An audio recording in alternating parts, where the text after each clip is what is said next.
所有人都以为飞升就能位列仙丹，可你知道那只是妖族用来筛选食材的羊圈。那些飞升的天才竟然全被练成灵丹功妖族修炼。之所以知道这血淋淋的真相，是因为你是唯一一个从那口油锅死里逃生之人。你本是蓝星万年一遇的地级强者，6年前逆天9万里撕裂天道法则，在漫天雷火中抓住仙道门槛，瞥见云海之上一座恢宏的仙宫矗立云端。可偏偏这时，几道强大到扭曲空间的妖气从天边呼啸而至，为首的妖族将领披着暗金战甲，眼神冷漠的像在看一群猎物。他的目光扫过一座座祭坛，最后落在了刚被传过来还愣在原地的你身上。又有一个新的果实熟了。他的声音不带任何感情，仿佛在陈述一件微不足道的小事。看来9号牧场今年的收成还不错。牧场果实这2个词像2把烧红的铁钳，狠狠烙在你的灵魂上。你眼睁睁地看着一个妖族强者走到一座祭坛前，启动了仪式。灰色锁链亮起，缠绕在一位人族先贤的身上。那位先贤没有惨叫，只是身体以肉眼可见的速度生机流逝暗淡，所有的生命精华和大道印记都被抽走，最终在妖族强者手中凝成了一枚散发着磅礴道韵的能量结晶。原来如此，所谓的飞升，简直根本就是一场彻头彻尾的骗局。你守护了3000年的人族世界，不过是妖族圈养果实的牧场。亿万人的期盼，无数先贤的追寻，到头来只是一场笑话。一生源自灵魂深处的怒火在你胸中炸开，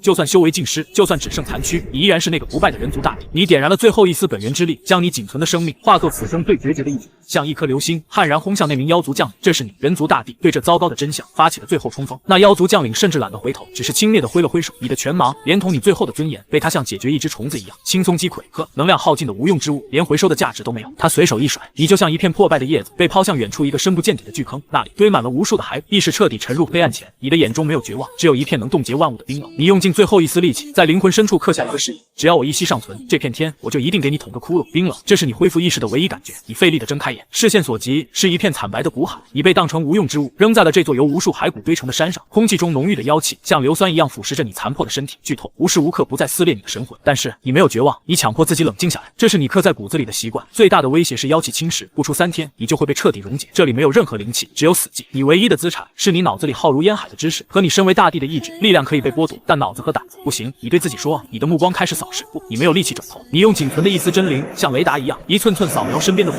每一次扫描都像用钝刀子在割你的灵魂，痛苦万分。但你没有停，1天2天，你的身体已经开始溶解，意识数次濒临崩溃，又被你硬生生拉了回来。终于在第3天，你的意识即将彻底模糊时，你的真灵触须碰到了一件不一样的东西，那是一截半尺长的指骨，埋在一堆普通骸骨下。它通体淡青，布满天然的纹路。最重要的是，当你的真灵碰到它时，你感觉到了一丝微弱到几乎不存在的生机。太古陵墓一族，你脑中瞬间闪过记载，这是妖族毁灭大道的天然克星。找到了，这就是你的翻盘点。你用尽最后一丝力气，像虫子一样蠕动身体，将那截淡青色的指骨死死握在手里。你没有直接吸收，你很清楚你现在虚不受，任何外力都可能让你当场消散。你要做的是撬动一个支点。你闭上眼，无数阵法符文在脑中闪电般推演组合。片刻之后，一个疯狂到极点的计划成型了。你以自己的残躯为阵基，以灵木指骨为阵眼，以周围无处不在想要解决你的妖气为驱动力。你想借力打力，不，你要借敌人的刀给自己续命。以生为以，化死为基，振起。你调动最后一丝真灵，按照一种玄奥的频率震动，主动牵引周围的妖气。嗡，一个微不可见的能量漩涡以你为中心形成了。那些狂暴的妖气被指骨中的生之法则吸引，过滤掉所有暴力的属性，只剩下最纯粹的能量粒子，一丝丝精纯至极的能量，如涓涓细流，缓缓渗入你的眉心，滋养着你那即将熄灭的真灵火种。成了，在这片死寂的终点，你用敌人的力量为自己点燃了第一簇希望之火。时间在这里没有意义，你像一尊雕塑，坐在古山上一动不动，唯一在动的是你脑子里的推演。你不断微调着阵法的运转，让能量转化的效率一丝丝的提升。这个过程枯燥漫长且极度危险，然而对你这个当了3000年大帝的人来说，忍受孤独早已是基本功。不知过了多久，你那风中残烛般的真灵终于稳固下来，变成了一团稳定燃烧的金色火焰。第一步完成，你缓缓睁眼，一丝微弱的神念终于可以离体，神念如水波般散开，1丈、3丈，最终在15丈外耗尽。但这已经足够了，你的脑海中构建出了一幅立体的古山地图。太慢了，你冷静地判断，只靠这根指骨想恢复到能打架的程度，至少要1000年，我等不了那么久。你必须找到新的资源，你的神念开始更细致的扫描。这一次，你找的不是生机，而是具备特殊属性的材料。很快，你的神念锁定在左前方7丈外一根埋在骨堆里的肋骨，它呈现出奇异的暗银色，表面仿佛有星辰明灭。你的神念一接触，就感到一种空间的割裂感。星空巨兽的肋骨，你心中一喜，这是炼制空间法宝的顶级材料，妖族消化不了，只能当无用之物扔掉。有了它，你就能构建一个空间道标，甚至开辟一个储物空间。计划瞬间清晰，但是一个天堑摆在你面前。7丈，区区20多米的距离，你试着动了一下，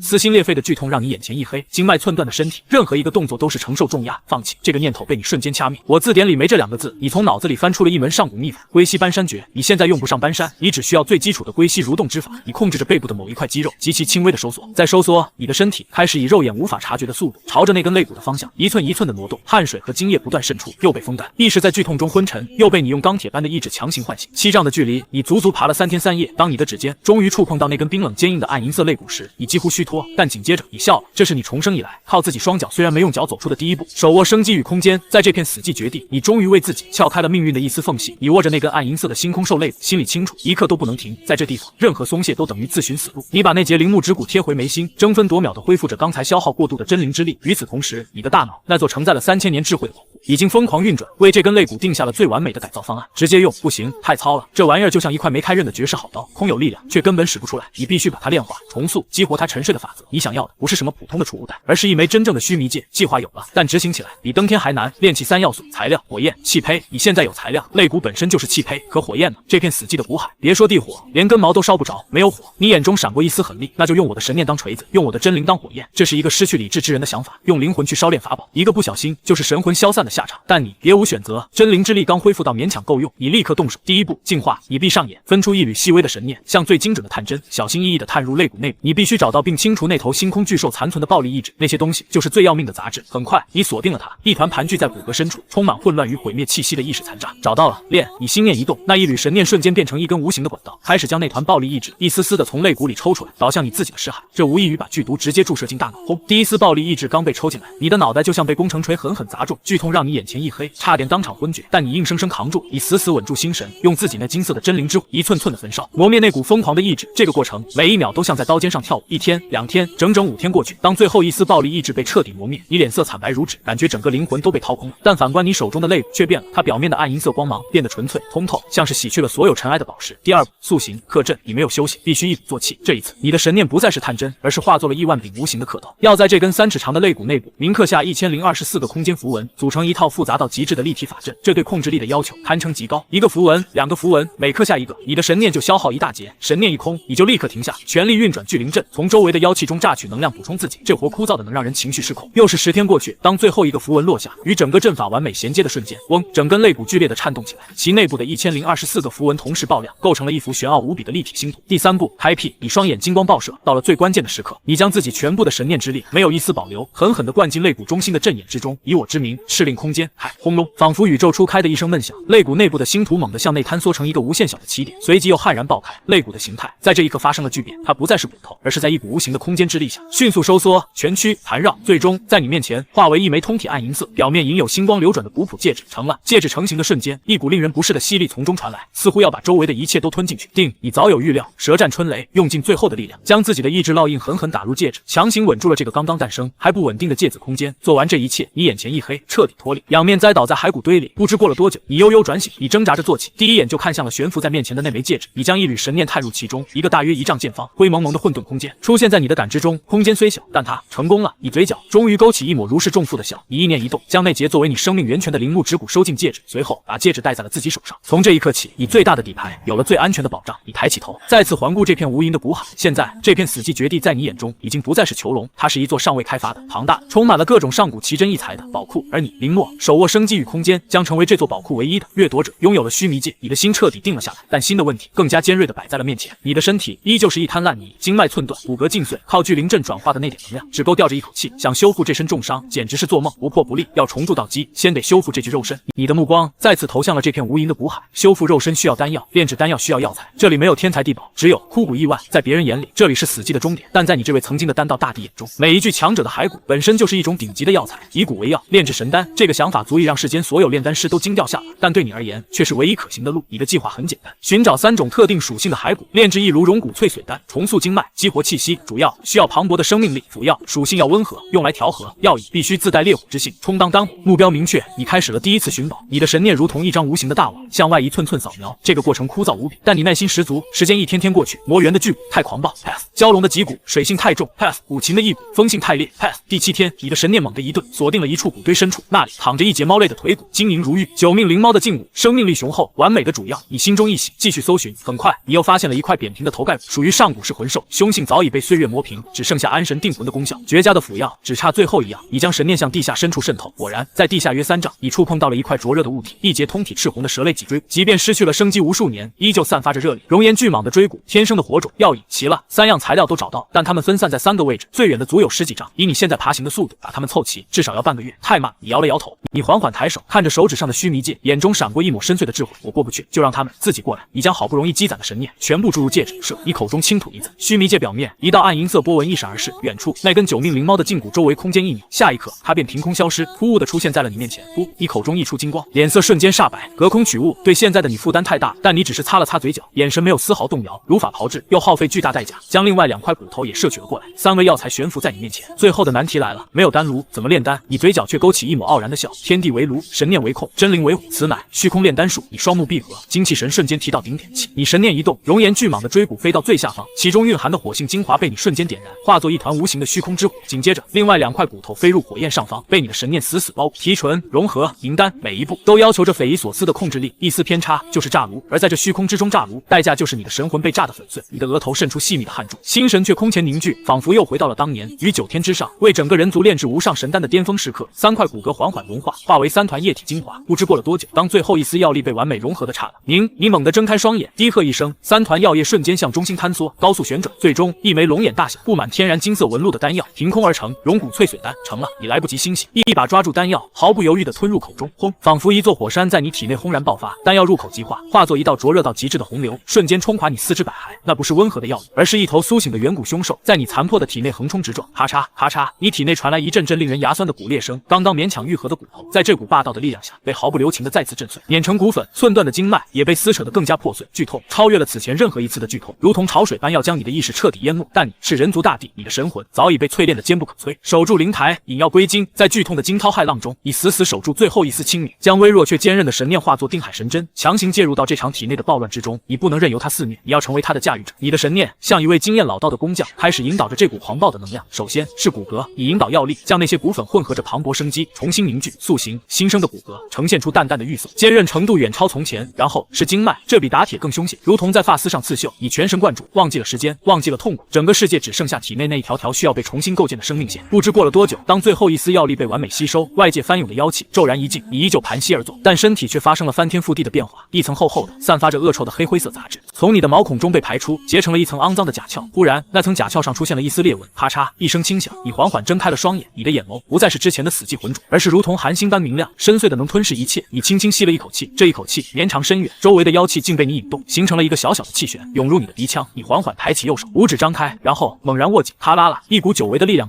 从掌心传来。虽然渺小，但它真实存在，是你自己的力量覆盖在你身上的污垢甲壳，随着你的动作寸寸碎裂，剥落下来，露出下面宛若新生的白皙如玉的肌肤。站了起来，这是你来到这个世界后第一次凭借自己的力量站了起来。双腿虽然还有些颤抖，但却稳稳地支撑住了你的身体。你环顾四周，这片无尽的骨海第一次呈现出如此清晰完整的景象。你内视己身，骨骼如玉，经脉重续，丹田虽然依旧空空如也，但这具肉身的道基已经从一堆废墟变成了一座虽然空旷却地基稳固的神殿。你终于有了重新开始修炼的资格。龙骨淬水丹修复了我约莫1成的肉身，让我有了堪比断体境巅峰的体魄。你冷静地评估着自己，但这只是第一步。你的目光再次投向了那无穷无尽的海谷。刚刚你只是一个苟延残喘的拾荒者，而现在你是一个手持利刃，准备在这座宝库中大肆搜刮的掠夺者。聚灵阵的效率太低了，跟不上我的需求。你的大脑飞速运转，我需要一门真正的功法，一门能够在这妖气弥漫的绝地淬炼妖气、剥离死气、提取生命本源为己用的盖世魔功。寻常功法在这里根本没用，你要做的是结合自己3000年的见识，为自己现在的处境量身打造一部前所未有的功法，以万古为基，以妖气为食。你嘴角勾起一抹自信而张扬的弧度。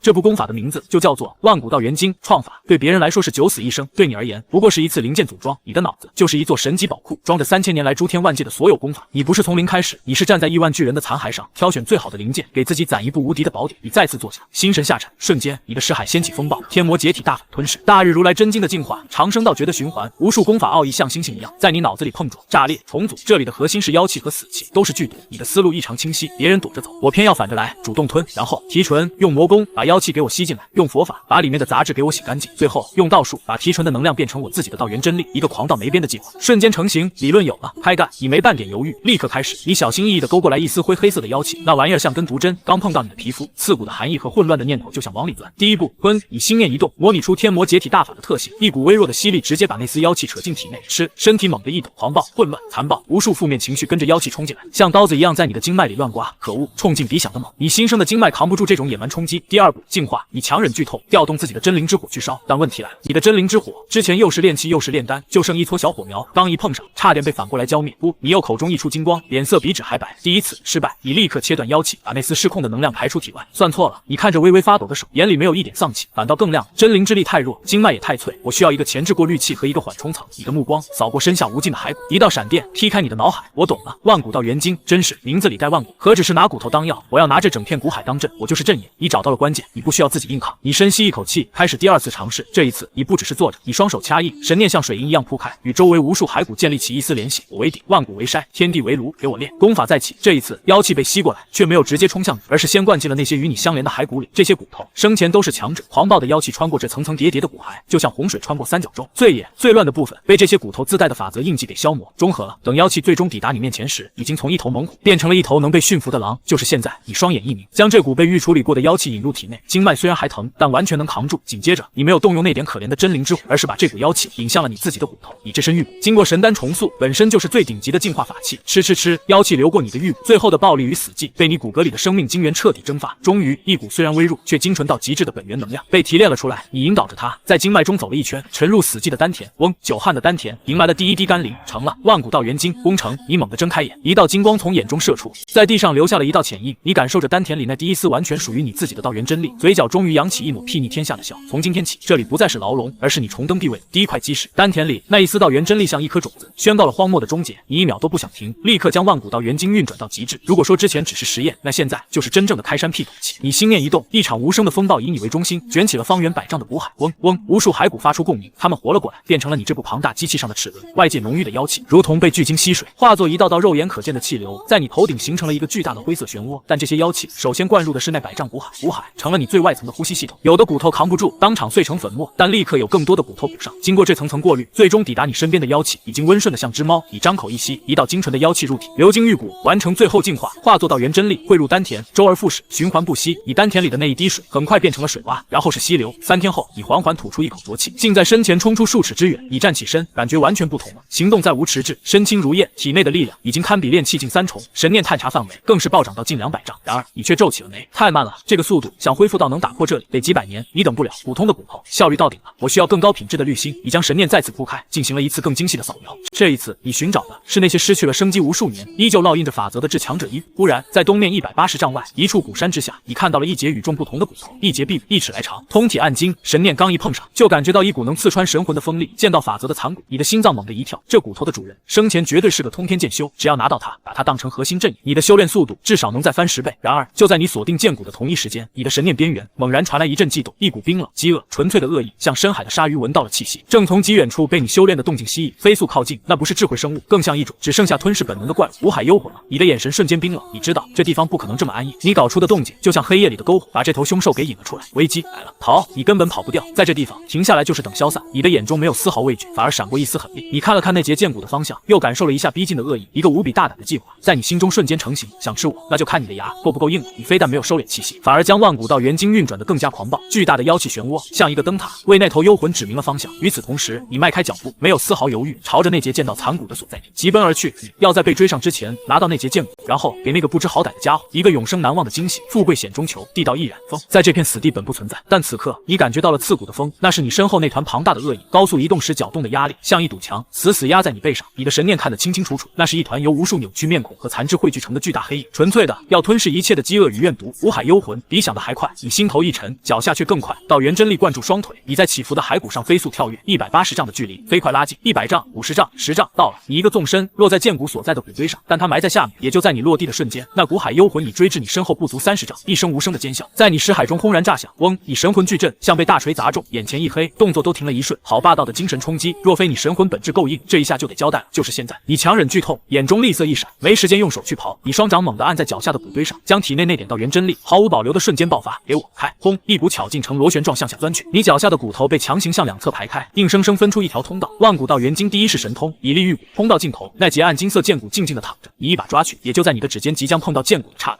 呲！那头骨海幽魂已经扑到你身后，巨大的黑影遮蔽一切，一只漆黑的怨气利爪无声地抓向你的后心。胜负就在这一线之间，你眼中没有半分慌乱，只有猎人收网时的冷静。你的手终于握住了那截冰冷坚硬的剑骨，就是现在！你没回头，没躲闪，将体内最后一丝道元真力疯狂地灌入手中这截暗金色碧羽。嗡，剑骨活了！这截沉寂万古的遗骨仿佛从沉睡中苏醒，一股锋利霸道、斩断一切的剑意从骨中轰然爆发。这不是你的力量，是骨头原主人的不灭意志，你只是个点火。吃了！无形的剑意以你为中心，化作一道波纹横扫开来。那只即将掏穿你后心的怨气历程，像阳光下的冰雪，瞬间被斩断、蒸发。骨海幽魂发出了凄厉的哀嚎，庞大的身躯被剑意扫过，冒起阵阵黑烟，无数扭曲的面孔在痛苦中融化。他怕这个看似弱小的食物，体内竟然藏着如此令人不适的力量。他猛地向后缩去，想逃，想走。你缓缓转身，脸色因力竭而苍白，眼神却亮得吓人，如同手握神罚的帝王。既然来了，就把气息留下吧。你高高举起手中的暗金色剑骨，像举着一柄绝世神剑，将自己的神念与那股不屈的剑意相合，狠狠向前一劈斩。没有惊天动地的声势，只有一道细微的暗金色流光从剑骨顶端一闪而逝，流光快到极致，瞬间跨越空间，精准地刺入了幽魂的核心。下一刻，轰！骨海幽魂那庞大的身躯从内部被亿万道细碎的剑气彻底撕裂，他连最后的哀嚎都发不出，便在空中轰然解体，化作漫天黑气，随即被剑气彻底净化。死一般的寂静，只有一点拳头大小，散发着柔和白光的晶体从幽魂消散的地方缓缓飘落，掉在一堆白骨上，发出叮当一声脆响。你看着那枚魂晶，长长舒了口气，巨大的疲惫感涌来，让你险些站不稳。你拄着手中的剑骨，半跪在地，剧烈喘息。刚刚那一击抽干了你所有力量，但你看着手中再次恢复平静的暗金色剑骨，又看了看远处那枚纯净的魂晶，脸上终于露出了胜利的笑容。危机就是机缘，这第一场狩猎你赌赢了。你半跪在死寂的骨海中，剧烈的喘息声是这片天地间唯一的声响，力竭的虚弱感像诡异之物一样啃食着你的四肢百骸，脑子里更是针扎一样疼。没错，强行催动不属于你的剑意，负荷太大，但这代价你付得值。帝王之路每一步都是在刀尖上跳舞，赌赢一次回报100倍。你拿起煮在地上的剑骨，小心翼翼地擦掉上面的骨粉，就像在对待一件稀世珍宝。然后你的目光锁定了不远处那枚拳头大的纯白晶体魂晶。对神念快要干涸的你来说，这简直就是救命的甘霖。你没有一丝犹豫，拖着酸软的身体一步步挪到魂晶前，把它捡了起来。一股温润祥和的气息从晶体传来，光是握着，你脑子里的刺痛就缓解了不少。别耽搁，你找到一具庞大受害的肋骨，那天然形成的洞穴正好能藏身。你盘膝坐下，双手捧着魂晶，直接贴在眉心，闭上眼，你的神念小心翼翼探入其中。轰！一股比你想象中更磅礴、更精纯的灵魂能量，像决堤的洪水，瞬间冲进你干涸的尸海。那感觉就像快渴到失去生机的人，一头扎进了绿洲里。你枯竭的神念以肉眼可见的速度恢复暴涨，脑子里那些因为强行逞能而产生的裂痕被迅速抚平。一炷香的时间，魂晶就化成了灰，而你的识海已经发生了翻天覆地的变化。如果说之前是片小破壶，现在这壶至少大了1倍，神念不仅满了，甚至比之前强了好几倍，凝练的跟钢筋一样。好东西！你睁开眼，一道金光闪过，神念唰的一下铺开，这一次探查范围直接从200丈暴涨到了500丈。500丈内，每一根骨头的纹路，每一丝妖气的流动，在你脑子里都清晰的像是高清地图。不光远，还更清晰了。你满意地点点头，现在你总算有了点在这地方活下去的底气，恢复了神念。接下来就是提升修为了。你摊开手，看着那截暗金色的剑骨，眼里全是藏不住的炽热。用强者的遗骨当阵眼，这才是万骨到元金的正确打开方式。之前你用普通无用之物的骨头当滤网，效率低得可怜。现在你有了这个蕴含剑道法则的超级核心，立刻行动。你以自己为中心，用强横的神念开始调动，排列周围500丈内的所有骸骨。无数骸骨在你神念的指挥下无声的移动，改变位置。它们不再是杂乱的无用之物堆，而是按照一种玄奥的阵法规律，层层叠叠的重新组合。一个以你为核心，以剑骨为阵眼，笼罩了方圆500丈的庞大修炼机器瞬间成型起。你一声低喝，再次运转万骨到元金。这一次场面完全不同，不再是温吞的小漩涡，而是一个以剑骨为中心急速旋转的巨大漏斗。海量的灰黑色妖气被强行扯过来，经过外围大阵的层层过滤，化作一道精纯的妖气洪流，全部灌进那截剑骨里。吃吃吃，剑骨上暗金色光华流转，那股无上剑意像最强大的净化器，把妖气里最后一点杂质、暴力、怨念全部斩得粉碎。最终从剑骨顶端涌出的是一股精纯到极致，甚至带上了锋利特性的乳白色道元真气。你张口一吸，轰！你丹田里那条原本的小溪瞬间沸腾，溪流以肉眼可见的速度扩宽加深，很快就会成了一条奔腾的大河。你的修为开始疯长，炼气3重，炼气4重，炼气6重巅峰，仅仅3天，你就像开了神柱，直接冲到了炼气中期的顶峰，离后期就差临门一脚。你缓缓收工，感受着体内那股澎湃的力量，站起身，你握了握拳，骨节发出一阵爆豆般的脆响，空气都好像被你捏爆，这才叫修炼。你抬起头，目光透过骸骨的缝隙，望向了骨海更深的黑暗处。在你暴涨的神念感之中，你隐约察觉到，在这片骨海的更深处，似乎还趴着几个比你手里这截剑更强大、更古老的气息。它们像黑夜里的灯塔，又远又神秘。你的嘴角勾起一抹充满野性的弧度。原来这片骨海才刚刚向我掀开它的一角。当最后一缕道元真气被你吸入丹田，你睁开了双眼，炼气6重巅峰，这身雄浑的真力比之前强了10倍不止。更让你安心的是那片扩张到500丈的尸海，它让你感觉自己就是这片区域的神。你挥手一招，插在地上的暗金色剑骨飞入手中，那座庞大的骨阵也随之吸。你从一具巨兽骸骨上撕下一块兽皮，将剑骨仔细包好，背在身上。做完这一切，你再次探出神念，锁定了东南方向，那个相对最弱却依旧古老磅礴的气息就从你开始了。你做出决定，身形如同一缕青烟，贴着地面疾驰而去，速度比之前快了数倍。脚下的白骨再也无法阻碍你，脚尖轻点，便能划出10多丈，已不再是猎物，而是巡视自家后花园的王。然而就在你行进了约10里后，你忽然脚步一顿，鬼魅般闪到一具巨大的肋骨后，收敛了全身气息。你的脸上没有紧张，反而露出一丝玩味。在你神念的地图上，前方300丈外，一片古丘后，正趴着一群不速之客，13头噬骨妖狼，相当于13个炼气2、3重的修士，狡猾残忍，还懂团队合作，想玩伏击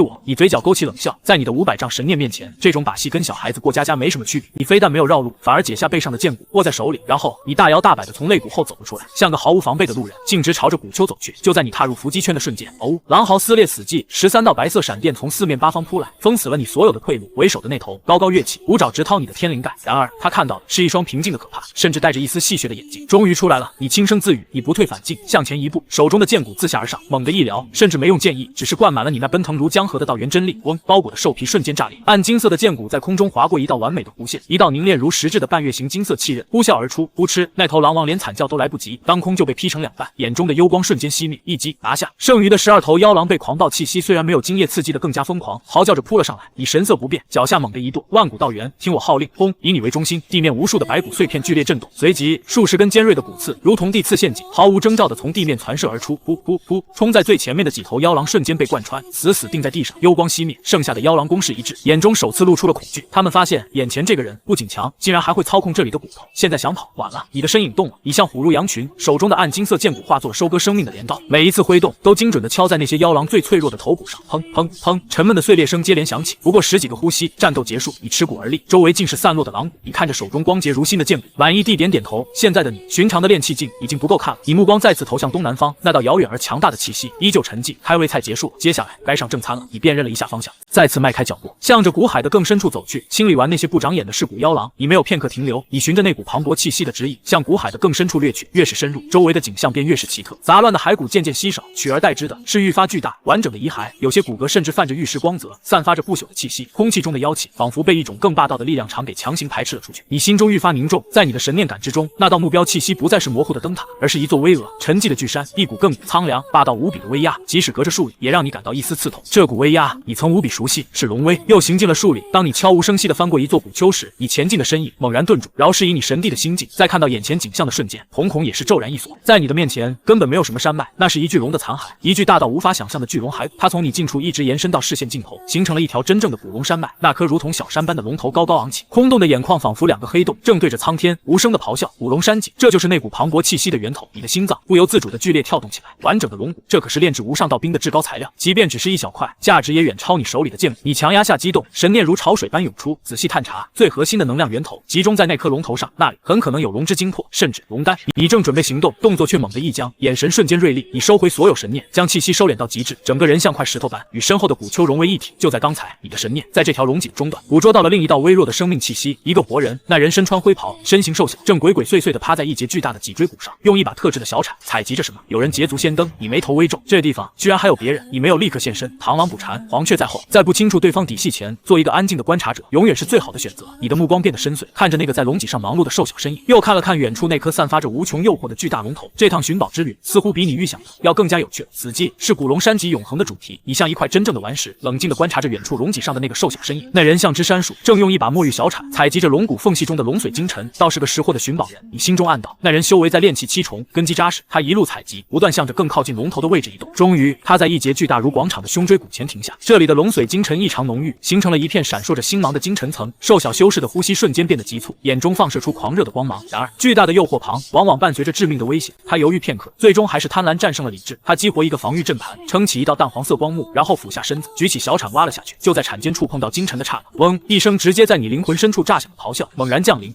那瘦小修士如遭重锤，防御光幕瞬间破碎。他惨叫一声，七窍受创，被一股无形的力量狠狠掀飞，撞在数丈外的肋骨上，当场萎靡。这还没完，在他挖掘的地方，一股惨白色的虚幻龙息如喷泉般冲起，朝着他当头照下。瘦小修士脸上气息全无，眼中充满绝望。他猛地一拍储物袋，激发了一张深蓝色的符箓，玄水龟甲符，给我顶住！符箓化作一个龟甲虚影，将他护住。吃吃吃，惨白色的龙息与龟甲虚影接触，发出刺耳的腐蚀声。当龙息消散，龟甲虚影也随之破碎。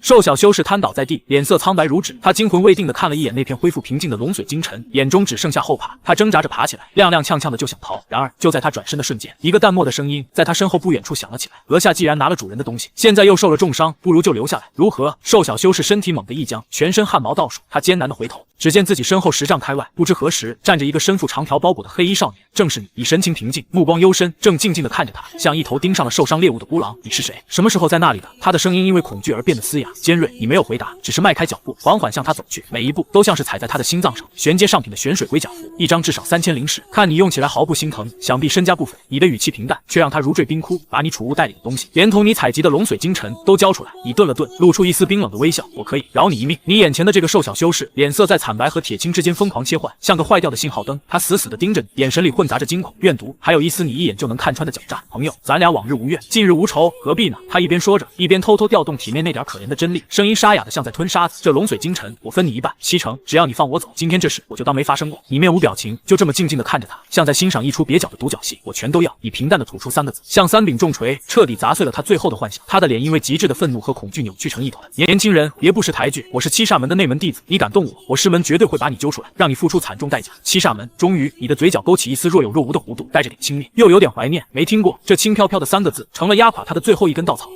好，他怒极反笑，眼中爆出一团决绝的疯狂。既然不给活路，那就一起上路吧。话音未落，他猛地一拍储物袋，做事要扔给你，像是要用宝物换命。然而就在储物袋脱手的瞬间，他的另一只袖子，一道细如牛毛的乌光，以快到肉眼无法捕捉的速度，无声无息地射向你的眉心。是魂针，歹毒阴狠，专伤神魂，终者凶多吉少，这是他最后的底牌。如此近的距离，如此阴险的偷袭，他脸上已经露出了得手的狞笑，但是他看到的是你那双从头到尾都平静如深渊的眼睛。就在是魂针射出的那一刹那，你动了，动作甚至有点慢，只是随意的将手里的暗金色剑骨向前一递，叮一声几乎听不见的脆响，那根寄托了他全部希望的是魂针，就像撞上了一堵看不见的神山，瞬间停滞，然后寸寸碎裂，化作一蓬黑灰飘散。不可能，他脸上的狞笑彻底凝固，变成了极致的骇然。这是他留在这个世界上最后一个念头，因为你递出的剑骨在击碎毒针后，轨迹没有丝毫停顿，行云流水般继续向前。呼一声微不可闻的轻响，暗金色的剑骨已经干脆利落地贯穿了他的咽喉。他双眼圆瞪，喉咙里发出呵呵的漏气声，生机如退潮般飞速消散。你淡漠地抽出剑骨，任由他的残骸软倒在地。你低头看了看手中的剑骨，依旧光洁如新，纤尘不染，弱肉强食。就这样而已。你轻声自语，像是在对他，又像是在对你这具年轻的身体重申这条宇宙间亘古不变的真理。这是你重活一世第一次亲手解决对手，没什么感觉，心如止水。你走上前，毫不客气地捡起他的储物袋和工具，神念一扫，东西不多，但对现在的你来说还算丰厚。一瓶龙髓精尘，数千下品灵石，几瓶丹药，几张破符箓。除此之外，还有一本叫七煞化古功的低劣功法，以及一块残缺的兽皮地图。你把其他东西随手扔进自己的储物袋，唯独拿起了那块地图。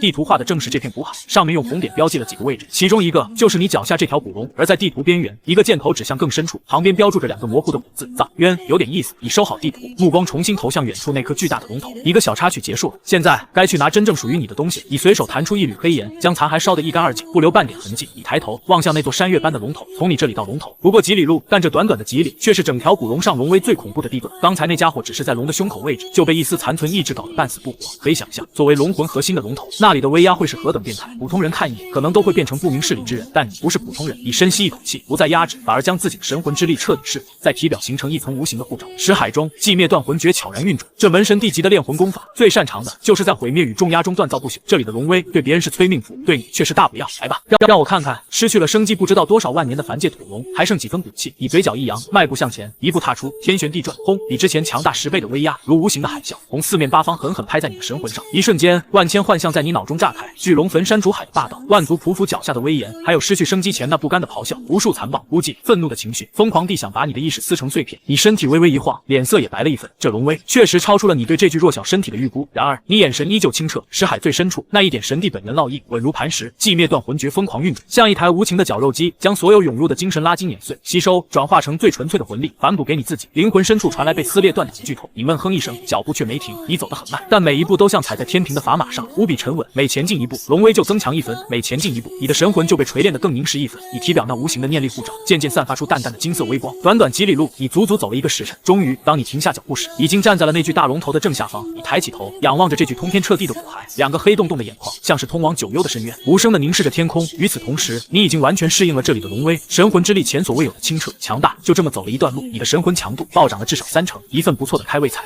你满意地点点头，目光开始在巨大的龙头骨上搜寻。很快，你就在龙头下颚连接脖子的地方发现了一个3尺左右的洞口，洞口周围的骨骼呈现出琉璃般的色泽，显然是常年被精纯能量冲刷的结果。那里就是这头巨龙一身精华所在的龙穴。你眼神一凝，纵身一跃，像只灵巧的夜猫，悄无声息地钻了进去。穿过短暂的幽深通道后，眼前豁然开朗，你进入了一个巨大的炉腔空间，四周的骨壁温润如玉，散发着淡金色的光晕，上面布满了玄奥的天然纹路。这里的灵气浓郁到几乎变成了液体，而在整个空间的正中央悬浮着一团拳头大小液态黄金般的光球，它像一颗微缩的太阳，又像一颗跳动的心脏，有规律的嗡嗡搏动着，每一次搏动都荡开一圈金色的能量涟漪。你的呼吸在这一刻停住了，你的眼神中第一次流露出难以抑制的狂热，居然是龙魂元晶。这玩意儿是巨龙临近消散前，将自己全部的生命精元、本源之力，甚至一丝不灭真灵压缩成的至宝，价值比龙丹高出100倍。对现在的你来说，这是重塑道基、淬炼肉身、一步登天的无上神物。你强压着狂喜，一步步朝它走去。就在你距离元晶只剩3丈时，地变陡升，嗡！龙魂元晶光芒大放，昂！一声高亢的龙吟直接在你的灵魂里炸响。一条尺许长的迷你金龙虚影从元晶中猛冲而出，它双目空洞，只有身为龙族的骄傲和守护本能。这是元晶最后的守护者。金龙虚影化作一道闪电，无视距离，直直撞向你的眉心。这是最凶险的神魂冲击，要从灵魂层面彻底清除你这个入侵者。面对这致命一击，你脸上却看不到一丝惊慌，你甚至不闪不避，嘴角反而泛起一丝冷笑。来得好，正好让我看看是你的龙骨硬，还是我这缕神帝残魂更硬。你非但不防，反而彻底敞开了自己的识海大门，任由他闯入。下一秒，识海之内风起云涌，金龙虚影咆哮着冲了进来，准备大肆破坏。然而就在他闯入的瞬间，他所有的凶性戛然而止。你识海最深处那一点神帝本源所化的微光陡然亮起，那光芒不耀眼，却散发着一股凌驾于诸天万界之上的至高意志。在这股意志面前，所谓的真龙骄傲可笑得像个蚂蚁在对着太阳炫耀力量。迷你金龙瞬间凝固，空洞的龙目中第一次出现了类似恐惧与臣服的情绪，它就像萤火虫撞上了太阳，那股至高意志如春风化雨，瞬间就净化了它所有的力气。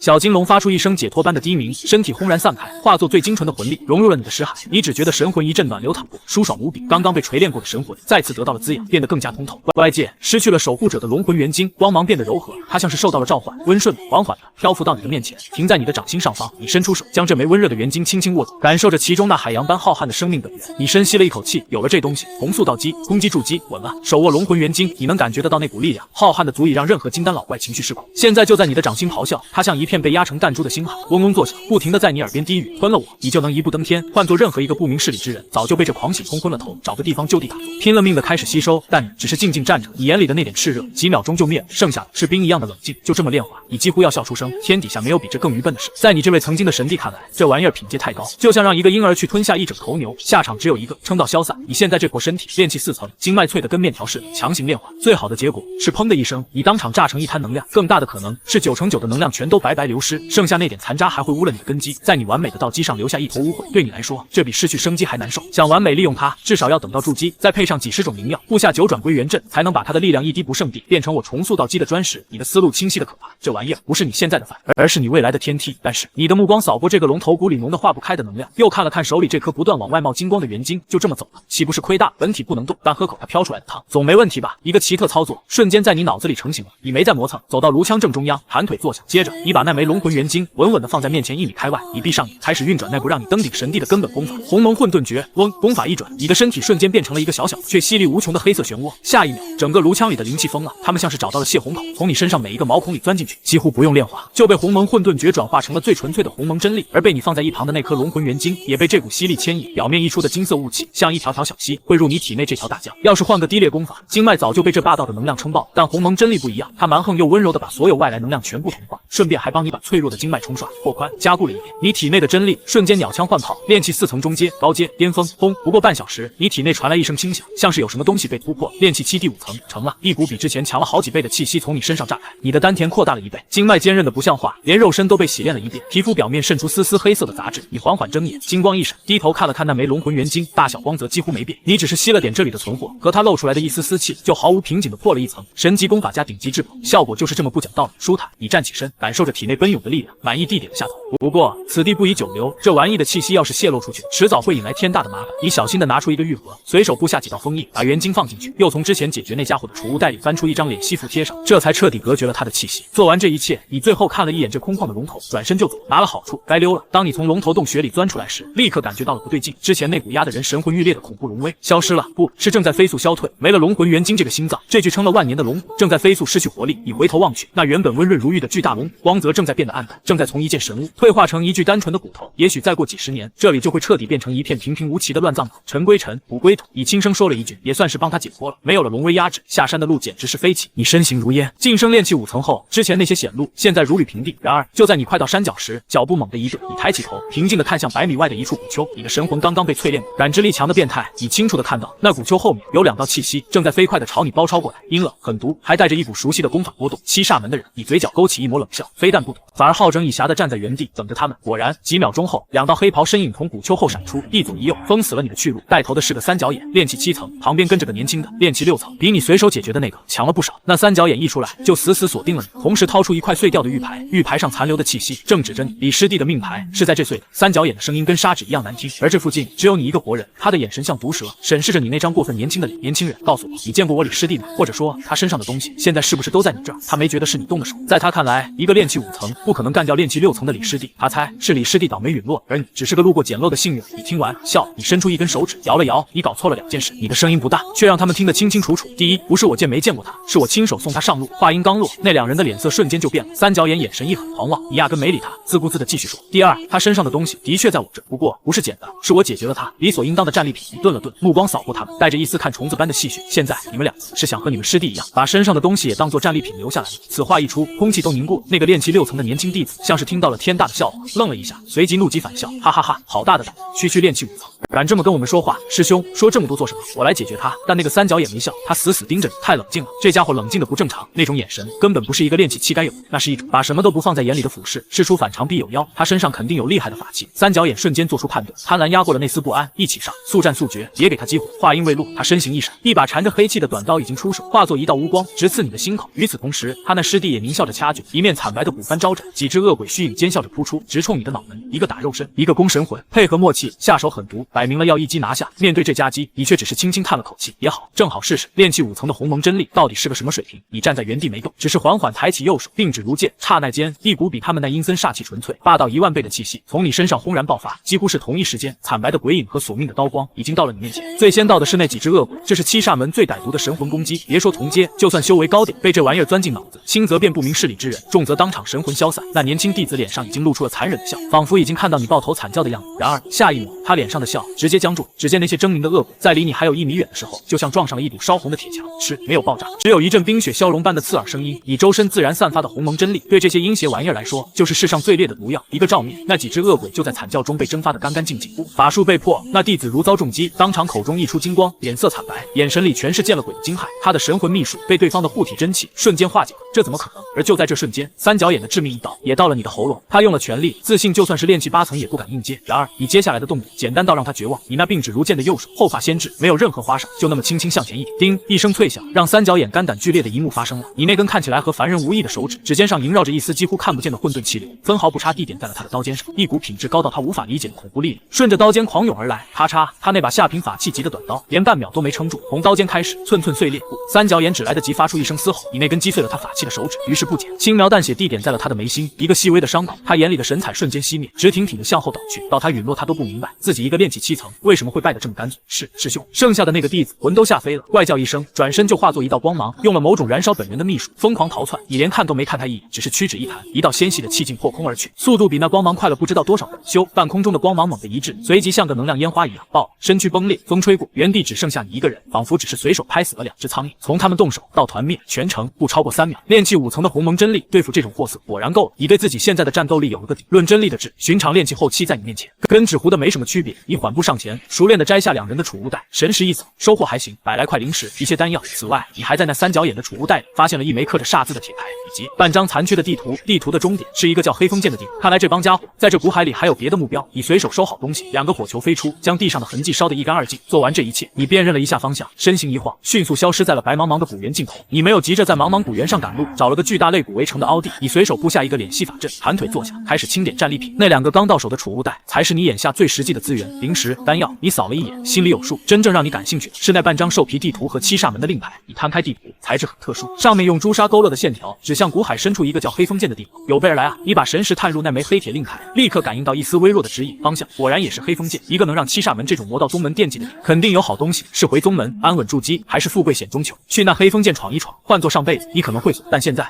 太清楚了，机缘这东西错过了就是错过。魔道看上的东西多半是阴邪霸道的奇物。你眼中金光一闪，一个大胆的念头在你心里猛地炸开。鸿蒙混沌诀能转化万气，别人的毒药就是我的补品。如果能搞到至阴之物，配合我体内的龙魂元晶，一阴一阳，说不定能铸就传说中的阴阳混沌道基。这念头一出来，就再也压不下去。风险当然有，但你很快做出了决断。炼气5层，神魂堪比筑基，只要不碰到筑基期的老怪物，听我的手段，想走谁也拦不住。干了！你收起东西，撤掉法阵，站起身。你没有不明事理的暗地图走直线，凭着前世的经验，你绕开好几处直觉告诉你很很危险的。这片古海除了妖兽，还有些专攻神魂的蛊魅，对别人是噩梦，但在你强大的神识面前无所遁形。半天后，你停下了脚步，眼前的景象跟身后的白骨世界完全不同了。地上的骨骸变成了诡异的灰黑色，空气里刮着刺骨的阴风，呜呜作响，像是能把人的魂都吹走。一条又深又长的巨大裂横在地平线上，像一道大地的伤疤。谷口，黑风卷着骨头渣子，发出鬼哭狼嚎的声音。黑风剑到了，你站在谷口100米外，眯眼打量，在你的鸿蒙法眼之下，整个山涧上空都笼罩着一层浓得化不开的黑色煞气，源头直指山涧最深处，而且在那浓郁的煞气中，你还看到了一丝不寻常的灵性。有意思，你嘴角一扬，这地方竟然快要养出一只煞灵了。这玩意儿是至阴煞气凝聚成的精魄，天生灵物，也是制毒邪物。要是抓到它成型前的煞星，无论是炼器还是修炼，都是无上至宝。原来如此，这才是七煞门真正的目标。这只煞灵对你那个阴阳混沌道基的构想来说，简直是老天爷送到嘴边的肥肉。你不再犹豫，鸿蒙真力运遍全身，形成一层无形护罩，一步踏入了那片鬼哭神嚎的黑风涧。一进山涧，你就感觉不一样了，这里的空气粘稠的像化不开的墨汁，全是阴煞之气，疯了一样想往你身体里钻。换个炼器修士，待久了非走火入魔不可。然而你却如鱼得水，鸿蒙混沌诀自动运转，这些阴煞之气一进你体内，就被轻松炼化吸收，反而成了壮大你修为的补品。好地方，你忍不住赞了一句，收敛气息，神识铺开，小心翼翼地往里走。路上你感觉到了好几次窥探，是一些被煞气污染的煞兽，由各种骸骨拼成，眼里冒着绿雾。后一头巨狼煞兽从石头后扑出，黑气缠绕的爪子直掏你的后心，你头也不回，反手一掌，轻飘飘地印在他脑门上。滋啦，没有巨响，那头堪比炼气后期的煞兽，瞬间就像被太阳晒化的雪，从头到脚迅速消融，化作一缕青烟。力量的质才是一切的根本。你连脚步都没停，又深入几里后，你终于停了下来。前面是一个巨大的盆地，盆地中央景象骇人，一个直径上百米的巨大法阵，用兽之精元和朱砂画在地上，意味冲天。阵法节点上还竖着几根人骨堆成的祭坛，7、8个七煞门弟子盘坐在法阵各处，正往里输送灵力。为首的是一个脸色阴鸷的青年，炼气9层大圆满，离筑基只有1步之遥。他没动手，只是负手站在阵边，死死盯着盆地中心一个深不见底的洞穴。你藏在一块巨石后，将气息收敛到极致，像块石头，主力都在这儿。之前被你解决的那两个，看来只是外围放哨。就在这时，一个弟子脸色发白的喊道：“鬼影师兄，煞气反噬越来越强了，那东西是不是快出来？”被称为鬼影的青年冷冷道：“急什么？长老算过，53克煞灵才会成型。那时候我们收网，大功告成。”他顿了顿，嘴角露出一丝贪婪和不甘。这东西要是能让我炼化，筑基不是板上钉钉，可惜是给门里那位准备的。你把一切看在眼里，心里跟明镜似的，出去伸张正义，你才没那么不明事理。你像个老猎人一样，静静潜伏，等着最好的时机。现在冲出去，就算能赢，也得脱层皮，说不定还让那煞灵跑。最好的策略永远是坐山观虎斗，等你们跟那东西斗个两败俱伤，还是我上场的时候，你的眼神古井无波，仿佛在看一场早已注定结局的戏。你这只黄雀已经就位了。时间1分1秒过去，盆地内的气氛越来越压抑，连风都停了。忽然，轰一声巨响从地底传来，整个盆地都震了一下。来了！鬼影低喝一声，眼中爆出金光，全力催动法阵，准备收网。话音刚落，一股浓得发黑的气猛地从洞里冲天而起，结一声刺耳的尖啸从气柱里爆发，声波化作肉眼可见的涟漪扩散开来。离得最近的2个七煞门弟子当场闷哼一声，七窍受创，直接被震晕了过去。弱者鬼影低喝一声，一步踏出，掏出一面青铜古镜，发出一道光幕挡住音波，都给我顶住！他刚出世，撑过去就是我们的。剩下的弟子这才缓过神，咬破舌尖，强行把灵力注入法阵。红色光芒和黑色气柱狠狠撞在一起，等黑气稍稍回落，你终于看清了那东西的真面目。一个1尺来高的黑色婴儿，他五官模糊，只有一双眼睛是2个血红的漩涡，胸口位置一颗拳头大的黑水晶心脏正在跳动，那就是煞星。就是现在，鬼影眼中贪婪大盛，抛出古镜，又从怀里掏出一张金色小网，向前一掷，金网迎风变大，瞬间化作一张遮天巨网，对着黑鹰当头照下。黑鹰似乎感觉到了威胁，尖笑一声，喷出一股煞气长矛射向金网。然而那金网是专门克制他的法宝，长矛撞上去，只是让金光按了一下，就被符文磨没了。巨网精准地将煞灵罩住，成功了！一个弟子忍不住喊道：“别高兴的太早！”鬼影面色凝重，双手飞快打出法诀，全力催动法阵，配合我炼化它。被困的煞灵疯狂挣扎，每一次撞击都让金网光芒狂闪，也让鬼影的脸色更白一分。剩下的5个弟子更是把吃奶的力气都使了出来，一场激烈的拉锯战就此展开。鬼影和那几个弟子气息越来越乱，显然已经快到极限，而藏在远处的你眼神却越来越亮。时机到了，你动了，没有气势，没有光影，你像一缕阴影，贴着地面悄无声息地滑了出去，每一步都踩着风声的间隙里。盆地中央，鬼影全神贯注地操控着法宝，他身后那5名弟子更是早已面无人色，成了强弩之末。这就是你等待的唯一的破绽。距离法阵10丈，你停下脚步，青叶法剑无声地出现在掌心，一缕混沌真力缓缓注入。下一刻，你的身影从原地消失。咕咕咕咕咕，5声轻微的闷响在狂风和嘶吼中微不足道。那5名七煞门弟子身体猛地一僵，他们的眉心毫无征兆地出现了一个伤口，直到失去生机，他们都不知道攻击从何而来。你的身影鬼魅般出现在他们身后，长剑斜指，一丝痕迹都未沾，一剑5人。就在他们陨落的瞬间，法阵的能量源被切断，嗡！巨大的聚魂炼煞阵光芒一暗，瞬间崩溃。什么？这变故让鬼影心神俱震，法阵的辅助之力消失，附灵网中煞灵的全部压力在这一刻完完整整的压在了他一个人身上。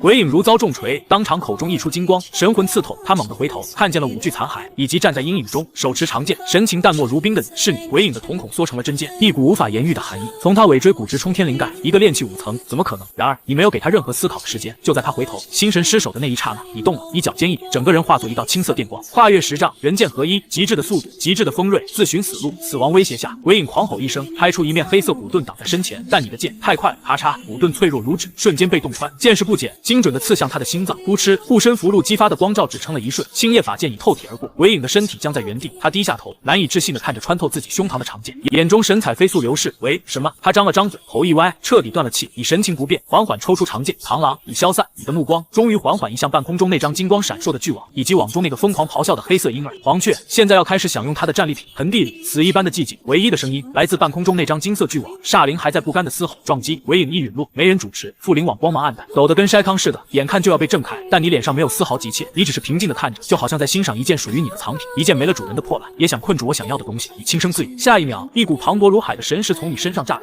这股神识凝练的跟真家伙一样，化作一只无形的大手，又粗暴又准的直接攥住了整张附灵网，网上还留着鬼影那点微弱的像风中残烛的神识烙印。你的神识一碰上去，简直就是滚烫的热油泼在雪上，瞬间就把那点印记冲得一干二净。嗡，附灵网发出一声轻鸣，彻底成了无主之物。你心念一动，收，一声轻喝，那张覆盖了几十丈的金色巨网猛然收缩，网上的符文一个接一个亮起，爆发出恐怖的禁锢之力，把那黑色婴儿般的煞灵死死勒紧。煞灵发出此生最凄厉的一声惨叫，身体被巨网强行压缩凝练，最终噗的一声变成了一颗拳头大小通体漆黑的水晶。这就是煞灵的本源，煞星。你伸手一招，附灵网就在着那颗煞星，乖巧的飞到你面前，迅速缩小成巴掌大小，连同煞星一起落入你掌中。然而你没有急着炼化，你转过身走到鬼影的残骸旁边，熟练的摘下他腰间的储物袋，神识往里一扫，100来块下品灵石，几瓶丹药，几枚七煞门的低劣功法玉体，还有那面被你一剑干碎的破镜子。聊胜于无，你随手收起储物袋，又把其他几个倒霉蛋的储物袋也顺手牵羊了。蚊子再小也是肉。最后你的目光落在那2个早已昏死过去的弟子身上，你屈指一弹，2道细微的剑气飙射而出，精准的没入2人眉心，没有半点犹豫，做事必须彻底，这是你在无数磨难里学到的最简单也最好用的规矩。接着你把战场彻底清理干净，才找了块干净石头盘膝坐下，你将那颗漆黑的煞星托在掌心，感受着那股冰冷暴虐却又精纯无比的力量，以阴阳二气演混沌之道。今天就是我重塑道基的第一步。你深吸一口气，体内的鸿蒙混沌诀疯狂运转起来，下一刻你张开嘴，竟然把那颗能震慑筑基修士的煞星一口吞了下去。轰，一股恐怖的能量洪流夹杂着黑风剑积攒了万年的怨念和戾气，在你体内轰然炸开，无数疯狂、混乱、残暴的念头像决了堤的洪水冲进你的识海，妄图把你变成一个只知道破坏的失控者。可惜在你的识海里，那尊曾俯瞰万界的神帝之魂只是微微一震，米粒之珠也放光华。一声仿佛来自太古的冷哼在你识海中响起，那股磅礴的神魂威压如同一座神山，瞬间镇压了所有杂念，万千怨念在这股威压下就像蚂蚁看见了天龙，当场被碾得粉碎，反而化作最纯粹的能量滋养着你的神魂。与此同时，你丹田里的那团混沌真力也像是饥饿的野兽闻到了气息，主动贪婪地扑了上去。那些狂暴的阴煞本源一碰到你的鸿蒙真力，就好像碰到了天敌，所有的棱角和戾气都被一点点磨平、净化、吸收。这是一个去无存精的过程，你要的是它最纯粹的阴，而不是那些低劣的煞。不知过了多久，你紧闭的双眼猛然睁开，你的左眼中一个深邃的黑色漩涡一闪而逝，你内是丹田，那团混沌气旋的中央依然是你，但在它外围一道至纯至阴的黑色气流正缓缓地以一种玄奥的轨迹围绕着它旋转，一者为合，一者为环，非但没有冲突，反而形成了一种奇妙的平衡。你清晰地感觉到自己的根基前所未有的稳固，凌厉的质发生了翻天覆地的变化，顺理成章的，你的修为也突破。炼气期第6层，阴已成。你缓缓站起身，握了握拳，感受着体内那股全新的力量，目光平静而深远。我的道基奠定了一半，接下来该去找那至阳之物。于是你转过身，看了一眼身后这片再无秘密的黑风剑，身形一动，化作一道青虹，朝着山涧之外疾驰而去。青色的红光划破黎明，悄无声息地落在一座无名山峰上。你吐出一口浊气，一叶疾驰，已经彻底甩开了那片是非之地。你盘膝坐下，检视自身，炼气6层的修为已经彻底稳固，丹田内那道至阴气流让你对天地间的阴、寒、晦、暗等灵气有了天然的亲和力，敛息藏形的能力更是水涨船高，仿佛天生就是黑夜的主。阴阳混沌道基才完成一半就有这种好处，等阴阳合爆，混沌归一，又该是什么光景？你眼中闪过一丝期待，但很快便收敛心神，开始思考现实问题。至阳之物，你脑中神帝的记忆宝库里类似的玩意儿多了去，地心熔岩里的离火精粹，被雷劈出来的雷击木星，太阳下晒出来的赤阳金，但这些无一不是天才地宝，想找到他们，靠你一个人瞎撞，跟大海捞针没区别。你需要信息，修仙界信息最集中的地方，永远只有一个方式。你从这具身体的记忆碎片里翻出了一个名字，云和方士，方圆几千里内最大的一座修仙者城市就是那里。你心里有了目标，不过在这之前，你还得做点准备，解决了七煞门的核心弟子，人家不可能善罢甘休。以林墨这个身份，暂时不能用了。你从鬼影的储物袋里翻出一套普通的黑色劲装换上，又用最低阶的一补诀微调了面部轮廓。现在你看上去就是一个常年奔波、平平无奇的散修，年龄都模糊了许多。做完这一切，你选定方向，不再御剑，而是以不疾不徐的速度朝着云和方士走去。5日后，平原尽头，一座巍峨的巨城出现在你视线中，城墙高耸，符文流转，巨大的防护光照将整座城市笼罩。城门处，御剑的、骑兽的、步行的，三教九流，川流不息。这里是一个比清风宗、黑风剑要广阔、复杂也精彩无数倍的世界。你站在远处，静静看了一会儿，将身上最后一丝属于清风宗弟子林墨的气息敛去，取而而代之的是一种属于散修的谨慎与风霜。你压了压斗笠，混入人流，一步一步沉稳地走向那座巨城。新的起点就在脚下。一进城门，一股混杂着灵药、矿石、妖兽材料的独特气息就扑面而来。入城费，1块下品灵石。卫兵的声音冷得像铁，你平静地递了过去。这是规矩。路边一块巨大的石碑上刻着几行字：城内严禁私斗，违者废除修为，交易自由，后果自负。洞府租赁，东城登记，简单粗暴，但很有用。你目标明确，没去逛那些琳琅满目的店铺，直接在城里穿行，最后停在了一座3层高的古朴木楼前。牌匾上写“听风楼”，这是一家茶楼，也是消息最灵通、最混杂的地方。客官一位，小二热情地迎上了。你用沙哑的声音应道：“2楼，靠窗。”好嘞。你被引到2楼角落，点了一壶最便宜的云雾灵茶，便静静坐下。与此同时，一缕微不可察的神识，如同无形的蛛网，悄然散开，笼罩了整个2楼。以你的神魂强度，就算金丹修士坐你对面，也发现不了你在窃听。天煞宗的少主据说马上要来咱们方氏，好像是为了3个月后的大型拍卖会。上次去妖兽山脉，差点陨落在一头铁背苍穹手上。李仙子新炼的驻颜丹，效果真神，大部分都是废话。你耐心地听着，像个老猎人一样等着猎物。终于，邻桌几个身上带着意味的散修的谈话引起了你的注意，真是晦气。一个满脸络腮胡的大汉，喉咙里压着一股火气，重重把茶杯往桌上一顿，不停地抱怨自己倒霉。本想去赤阳山脉采几株火阳草换点灵石，没想到丹霞宗那群修行者竟然把整座山都给封了。刘兄，你消息太过灵通了。旁边一个尖嘴猴腮的修士嘿嘿一笑，封山都快1个月了，我听说啊，是赤阳山脉深处地火异动，惊动了丹霞宗的太上长老，他们这是想吃独食呢。地火异动，络腮胡一愣，眼里瞬间冒出贪婪的光，那可是万年难遇。地火是大地阳气之精，一旦异动，必有至阳之宝诞生，比如地火之莲、赤阳精髓之类的。嘘，你小声点。第3个一直沉默的修士连忙打断他，这话被丹霞宗听见，你有几条命？人家可是有元婴老祖的大宗门，解决我们就跟捏死蚂蚁一样。络腮胡脖子一缩，气势全无，悻悻地端起茶杯，不敢再吭声。然而他们的谈话却像一道惊雷，在你心湖炸响。丹霞宗、赤阳山脉、地火异动、至阳之宝，每一个词都精准地敲在了你的心坎上。黑风剑的煞灵是阴煞之气汇聚，这赤阳山脉的地火是大地纯阳之气所生，若真有宝物诞生，其属性必然与煞灵完美对应，真是踏破铁鞋无觅处，得来全不费工。你端起茶杯，轻轻抿了一口，斗笠下，你的嘴角勾起一抹若有若无的弧度，放下几块碎灵石当茶钱，你起身，悄无声息地离开听风楼，再次汇入人潮。这一次，你的目标无比明确，城东。去丹霞宗的赤阳山脉虎口夺食之前，你需要一个临时的落脚点，好好规划一下。东城区的云和司邸是专门负责租赁洞府的地方。你走进大殿，一个筑基中期的中年修士闭目坐在柜台后，眼皮都没抬。前辈，租间洞府。你用伪装的沙哑嗓音说：甲乙丙丁4等，甲等，月租300，要筑基证明；乙等100，丙等30，丁等10块，要拿准。他的声音平淡的像在背书。丙等租3个月，你毫不犹豫，这个选择最不起眼，滴入本源，烙印神识。他抛来一枚玉牌，你一言行事，90块下品灵石，你爽快付款。玉牌上亮起一行字：丙73，东山丙字区73号。中年修士说完，又闭上了眼睛。你拿着玉牌转身离开，很快就在山壁上找到了自己的洞府。光幕如水波般荡开，你闪身而入，身后光幕闭合，将内外彻底隔绝。洞府里极其简单，一间石室，一个蒲团，但天地灵气正通过阵法源源不断的汇聚而来。虽然比不上黑风剑，但胜在平和纯净，足够了。你确认没有被监视的痕迹后，彻底放下心，你盘膝坐下，将这次的所有战利品全部导了出来。鬼影的储物袋里，除了那张附灵网和灵石，你从一叠看似普通的符箓中抽出了一张漆黑的符纸，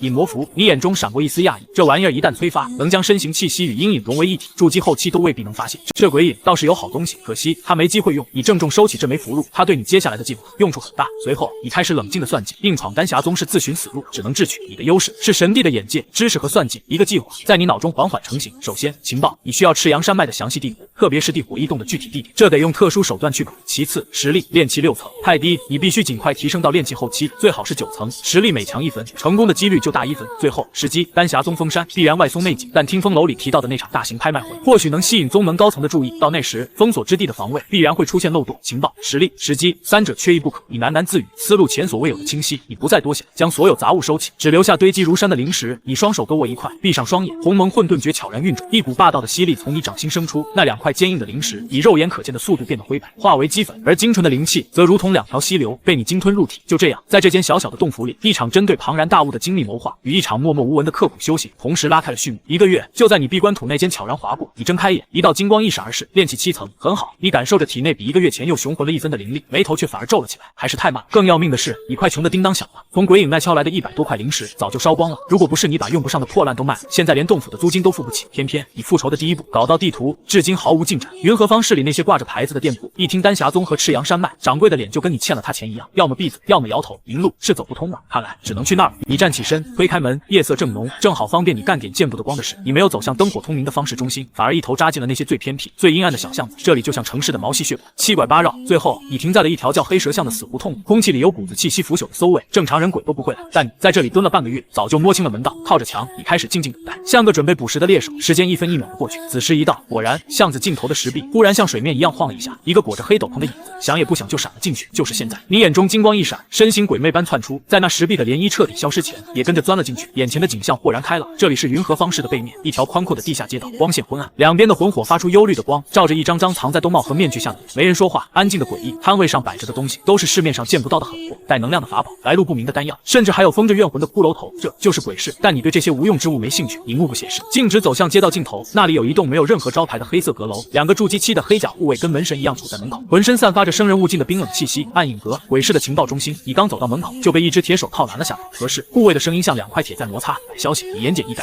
护卫那头盔下的眼睛在你身上扫了半天，似乎在评估你是不是来捣乱的。最终，他还是侧身让开了路。阁楼里比外面更黑，一个嘶哑苍老的声音从一面黑色的屏风后传来：想买什么？赤阳山脉的详细地图，你开门见山。懒得废话，要最新的，包括丹霞宗的巡逻路线，还有地火异动的大致区域。话音刚落，你清楚地感觉到屏风后的气息波动了一下。呵呵，小家伙，口气不小。你知道你在问什么吗？这消息烫手的很。我只问有没有，价钱多少。你的语气毫无波澜，仿佛在问一斤白菜多少钱。屏风后沉默，对方大概在琢磨，你这个看起来只有炼气7层的散修是哪来的底气？有，自然是有的。苍老的声音带着一丝傲气。500下品灵石，一份拓印玉简，500，碰点来。这个数字让你心头猛地一跳，这帮搞情报的心比他们的阁楼还黑。嫌贵，苍老的声音充满了戏谑，这可是拿命换来的情报，随时可能引来丹霞宗追查。500已经是看你胆子大的友情价，说吧，你要这玩意儿想干嘛？我是一名散修，追踪赤焰溪。你面不改色，一个早就编好的故事脱口而出。那恶兽的授核之前，丹霞宗封山，正好没人跟我抢，富贵险中求，就这么简单。这个理由天衣无缝，一个要钱不要命的愣头青形象。立住！屏风后又是一阵沉默。爸，我暗影阁只管卖消息，不管善后。苍老的声音再次响起：50块灵石定金，3日后来取。记住，我们只认凭证，不认人。一枚黑色的铁片从屏风后飞出，落在你面前。你捡起铁片，干脆利落地数出50块灵石放在地上，转身就走，没有一句多余的废话。一回到地面，你长舒一口气，情报来源解决了。但一个更要命的问题来了，剩下的450块灵石，3天之内你上门抢去。450块灵石，3日期限，这个数字能把任何一个炼气期散修活活压垮。但是你走在云和方市灯火通明的街上，眼神平静的像一潭深水。压力、前世你面对的任何一个困局，都比这凶险万倍。猎杀妖兽太慢，承接任务报酬太低，炼丹制服你连本钱都没有。你的脚步最终停在了方市西区的露天广场。散修集市，这里是整个方市最底层也最嘈杂的地方。你不是来淘宝的，你是来创造市场的。你找了个没人要的犄角旮旯，铺上一块破布，又捡了块木板，指尖凝聚灵力，在上面刻下几行字，然后盘膝坐下，闭上了眼睛。你这画风跟周围的热闹格格不入。很快就有人好奇地凑了上来，念出了木板上的字：指点修行迷津，贪污功法瑕疵，当场见效，气感为凭，一次20下品灵石。那人没忍住，当场笑了出来。失去理智了吧？一个炼气期的也敢指点别人修行，还20灵石，他怎么不去抢？他的笑声像个信号，瞬间引来了一群看热闹不嫌事大的，哗众取宠片，想灵石想疯了吧？嘲讽声此起彼伏，但你眼皮都懒得抬一下，稳如老狗。你的这份镇定反而让某些人心里犯了嘀咕。就在这时，一个满脸愁容的魁梧壮汉挤进来，死死盯着木板。他卡在炼气5层很久了，气息虚浮，一看就是走火入魔的边缘。说的可是真的，要是没用，灵石退不退？壮汉的声音里带着一丝溺水者抓住最后一根稻草的挣扎。你终于睁开了眼，看着他，无效，分文不取。好，我赌了。壮汉咬着牙，从怀里掏出20块灵石，这是他全部的身价。做，你指了指面前，运转你的蛮牛诀。壮汉深吸一口气，开始运功。周围的嘲笑声也小了，所有人都想看你到底怎么收场。才过了不到10秒，你突然开口，停！你淡淡的看着他，蛮牛诀残本，灵力过山中学后，分一缕沉入气海，再冲天突。你当他是无根之木，后续乏力，怎么可能突破？此言一出，壮汉如遭雷击，整个人都傻了。你说的跟他修炼时的感觉一模一样，后续无力，可他从来没想过是功法的问题。你怎么知道？他骇然地问。你懒得回答，只是说按我说的，再试。壮汉心头狂震，连忙照做。当他分出一缕灵力沉入气海的瞬间，后续的灵力冲击变得前所未有的厚重稳固。轰！一声闷响从他体内传出，困扰他3年的瓶颈松动，虽然还没破，但那层坚冰已经裂开了缝。他能感觉到，只要回去闭关几天，突破到炼气6层，板上钉钉，爽点了。神人啊！壮汉激动的语无伦次，扑通一声给你跪下，重重磕了个头，然后把20块灵石恭恭敬敬的放在布上，连滚带爬的跑了，赶着回去闭关。全场死寂。刚才所有嘲笑过你的人，此刻脸上一片火辣辣，像被人狠狠抽了几个大嘴巴。看一眼，说一句话，就解决了3年的瓶颈。这不是指点，这是点石成金。短暂的死寂之后，人群彻底炸了。大师，求您也帮我看看。我出30灵石，40，我出40，先帮我。刚才还无人问津的角落，瞬间被围得水泄不通。一张张因为激动而涨红的脸，一双双充满渴望的眼睛，死死地盯着你，仿佛你是救世主。你嘴角的弧度终于压不住，鱼儿上钩了。狂热瞬间点燃了整个散修集市。大师，50灵石，求您指点我的碎石拳。我出60，先看我的瓶颈已经5年了，都让开。我出80，你抬了抬手。喧闹的人群奇迹般的安静了下来。莫急，你的声音不大，却带着一种不容置疑的镇定。价高者先，简单的4个字，瞬间为这场混乱建立了新的秩序，也点燃了新的账目。我出80，一个中年汉子激动的挤到最前面，扔下一个钱袋。你瞥了他一眼，你的碎石拳发力过猛，煞气伤了手，太阴费精，改用螺旋镜，引灵力过尺则学士回旋和解。寥寥数语，中年汉子当场一试，双臂的胀痛感果然大减，顿时欣喜若狂，千恩万谢的退下。90灵石，我出100，场面彻底失控。对你而言，这些粗陋的的功法，在你神帝的知识库里简直破绽百出，跟小孩涂鸦没什么区别。指点他们比呼吸还简单，半个时辰不到，你面前的青布上已经堆起了一座灵石小山，500之数早已足够。然而你没有走，你很清楚，这么赚钱肯定会引来麻烦，与其被人暗中下黑手，不如就在这大庭广众之下把麻烦一次性解决。果然，你刚指点完第10个人，一声雷鸣般的暴喝炸响，都给我滚开！人群被粗暴的推开，3个满脸横肉的凶悍修士走了进来，为首的独眼龙练气8层，腰间挂着黑虎堂的令牌，一看就是地头蛇。独眼龙走到你面前，轻蔑的瞥了你一眼，然后一脚踩在你那堆灵石上，用脚底狠狠碾了碾，狞笑道：“小子，挺会赚啊，在这稀世摆摊，跟我们黑虎堂打过招呼了吗？”你缓缓抬起眼，平静地看着他，像在看一只聒噪的家伙。我凭本事赚钱，需要跟谁打招呼？呵，有种！独眼龙眼中凶光暴涨，在这稀世，我黑虎堂就是规矩。今天你赚的，抽8成孝敬，以后每天照此办理。霸道、嚣张，不留余地。周围的散修敢怒不敢言，所有人都觉得你今天要么破财，要么发生冲突。然而你却轻轻摇了摇头，嘴角甚至带着一丝看愚笨之人的笑意。你的规矩对我没用。你顿了顿，目光如剑，直刺独眼龙的心底。倒是你练的黑煞虎爪功吧，刚猛有余，后患无穷，煞气早已侵入心脉，每日5时，心口针扎般的疼。你以为是反噬，其实是心脉即将枯竭。你的声音不大，却字字诛心，如同重锤，狠狠砸在独眼龙的心脏上。他脸上的狞笑瞬间凝固，独眼中的惊骇和错愕根本掩饰不住，最后化为恼羞成怒的杀意。因为你说的一字不差，这是他最大的秘密，连心腹都不知道。你胡说八道，自寻死路！惊恐与羞怒之下，独眼龙彻底暴走，五指成爪，黑煞气缭绕，抬手就要下重手。他的爪子刚抬到一半，就僵在了空中，因为你那冰冷平淡的声音再次响起，如同死神的宣判。你若再敢催动一丝灵力，煞气攻心，你连3个月都撑不了。时间在你眼前冻结了，整个散修集市安静的能听见自己的心跳，几百道目光像钉子一样死死定在你和那个独眼龙的身上。他那只缠绕着黑煞之气的手爪就那么僵在半空，不上不下，像个滑稽的雕塑。你看到了吧？林默那家伙独眼里翻腾的，除了杀气，更多的是恐惧、冷汗，已经顺着他那张丑脸往下淌。你的话像一道天雷，直接劈进了他的天灵盖，50心口刺痛，心脉枯竭，这几个字就是他的催命符。他自己心里清楚的很，这要命的隐疾，他花了多少灵石都查不出来，而你只用一眼就扒光了他所有的伪装，把他最虚弱、最致命的秘密当众亮了出来，解决你灭口。这个念头在他脑子里闪了一下，你看得清清楚楚，但你毫不在意。他不敢，因为他更不想陨落。终于，在几百双眼睛的注视下，在那漫长的像一个世纪的沉默后，他那只高举的手开始发抖，然后一寸一寸屈辱的放了下来。这个动静比解决了他还难受，你没动手，却当众抽了他一个震天响的耳光。他身后那2个跟班，下巴都快掉地上，完全搞不懂状况。独眼龙的声音干得像在吞沙子，哪还有半点黑虎堂堂主的威风？真有办法！这一开口就等于当众承认了，你说的全中。